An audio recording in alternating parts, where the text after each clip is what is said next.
Hello and welcome to Newsclick. I'm Paranjoy Guha Thakurta, and with me here in the studio I have Dr. E A S Sarma. Dr. Sarma is a former civil servant. He took early retirement from the Indian Administrative Service in November 2000. The last position he held was Secretary Economic Affairs in the Ministry of Finance. Today, he's an activist.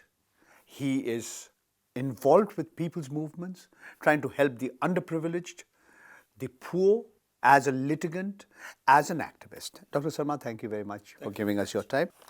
You have also written a number of letters questioning the manner in which the Rafale deal was conducted. What's your hunch? Do you think the Rafale deal could become what Bofors was to the Rajiv Gandhi government? Could the Rafale deal have a similar impact on the Narendra Modi government? See, Rafale deal bothers me a lot. The reason is that there is a whole lot of negotiation, 126 aircraft, French Rafales. And the most important component of that is Hindustan Aeronautics Limited making about 108 aircraft. See, this is a very important element because Hindustan Aeronautics is the muscle of the government, public sector. Now, but they say it's an inefficient organization. No. It's not correct because Sukhoi and all that, and if you go to Koraput, you find Hindustan Aeronautics making these things for years, decades. Now, even if suppose somebody says it's inefficient, I don't consider HAL inefficient. I think it's an excellent company. But if there are constraints in its functioning, it is the responsibility of the Defence Ministry, the Defence Minister, to look at the constraints and remove them. Okay. Well, what bothers you about this deal? Is it that when the Dassault CEO says we're almost 95% done and we are happy with HAL, and then 17 days later the whole deal is scrapped altogether and given to a company in the Anil Ambani group which has got no experience whatsoever in making aircraft, leave alone defense aircraft. And the Anil Ambani group as a whole, 3 of its companies at least in the group are highly indebted and some of them are according to the Reserve Bank of India, financially stressed. They are non-performing assets. And do you also give any credence to the reports that have appeared about the film financing deal involving the former French president's partner? I don't give much to that. But what really worries me is the fraud committed on Hindustan Aeronautics Limited, the first one. The second is about the price. See, I found some government representatives, NDA government representatives trying to explain it away by saying that the present price, if you take the inflation index compared to what UPA negotiated, it is cheaper than that. I think that is not a correct argument because in these deals, 36 jets cannot be compared to 126 jets. That order is different, this order is different. And normally, when you want to discover the price, it is the market conditions at a particular point of time, the world market supply and demand conditions that determine the price. So, to apply inflationary index and try to justify, I think is wrong.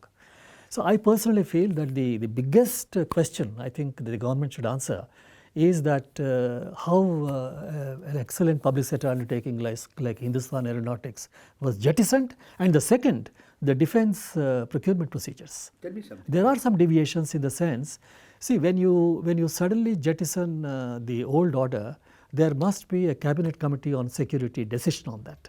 And when the cabinet committee on security examines that. But it seems it's not just the cabinet committee on security, even the defense minister. So in a way, even the foreign secretary did not know what was going on. In a way, the cabinet committee on security was deprived of an opportunity to look at the decision to drop 126 HAL deal, and they also probably are deprived of looking at the justification for ordering only 36 jets and the price. Tell me something, Dr. Sarma. I go back to the question I asked you. In 1988, 1989, people said Bofors won't become a political issue. Corruption is not an issue.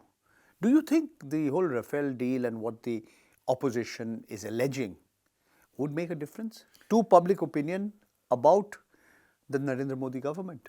See, the way the NDA government has so far handled this issue by diversionary arguments, it has got a potential possibility of becoming a big issue.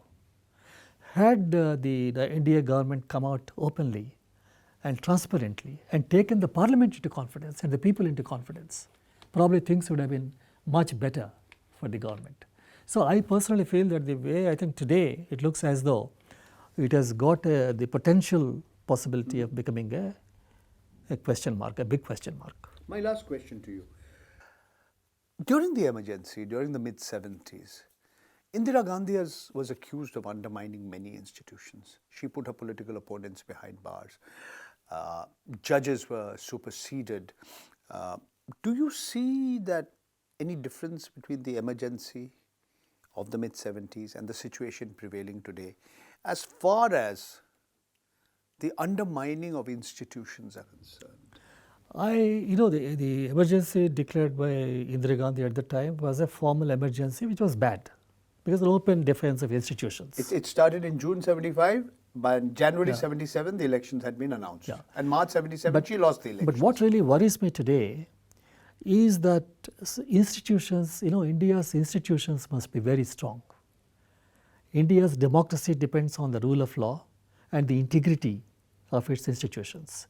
I get the feeling that some of the institutions, the kind of bickering that is going on in the CBI, and the fact that CBI has not come under the independent purview of a Lokpal, an independent eminent Lokpal, the way some of these institutions are losing their credibility, that is not good for the future of India's democracy. So whether emergency formally declared or whether emergency indirectly sort of, there is a suppression of freedom of expression, say for example journalism, news, media channels or institutions. You look at the election commission, you look at the military, you look at the bureaucracy, you look at the media, and it's not just the Central Bureau of Investigation or the Central Vigilance Commission or the Controller and Auditor General. All these institutions, even the Reserve Bank of India, seem to be in more ways than one not truly autonomous and independent in sort of strengthening democracy in this country. Yeah. So my only argument is that those who try to weaken institutions are actually doing a lot of injustice to themselves. Because those who do this, they may not last for long in power. But tomorrow, if they are at the receiving end, then they realize how weak institutions can really undermine their own interest. So I think it's a very short-sighted approach. And there is no statesmanship involved in this. There is no vision. So in a way, probably I think it is somebody who is not, those at the helm of affairs in the present government, I think they are not getting the right type of advice. And what message do you want to send out to the ordinary person, those who are hearing you, those who are watching you? You yourself as a formal civil servant, as a social activist, you're doing what you think could make some change, even if the change is incremental. What can the ordinary citizen of this country do to counter the forces of crony capitalism and that nexus between business and politics, which is funding politicians, political parties, campaigns, election campaigns? See, 2-3 things we do, as a social activist.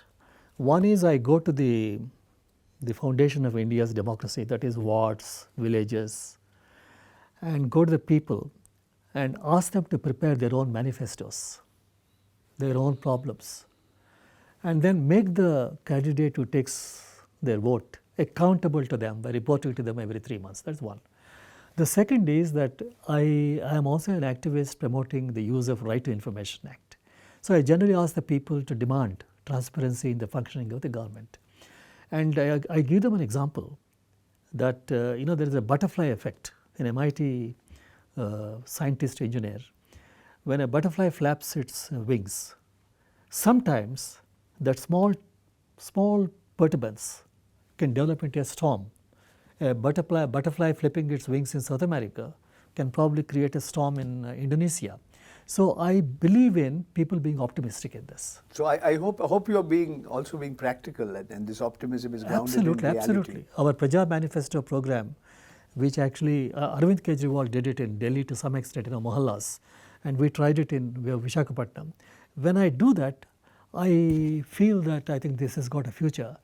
And luckily in India, there is a lot of good everywhere. Okay. And there is a lot of people wanting to bring a change. So I think that is a hope. So on that note of optimism, we conclude this section of our interview. Thank you so much, Dr. Sarma, for giving us your time. Dr. E A S Sarma will continue to be with Newsclick. In the next segment of this conversation that he's having with Newsclick, he will be speaking to Prabir Purokayastha, the editor of Newsclick, and Prabir will be asking Dr. Sarma the various issues and concerns that are currently plaguing India's power sector. Thank you for being with us and keep watching Newsclick.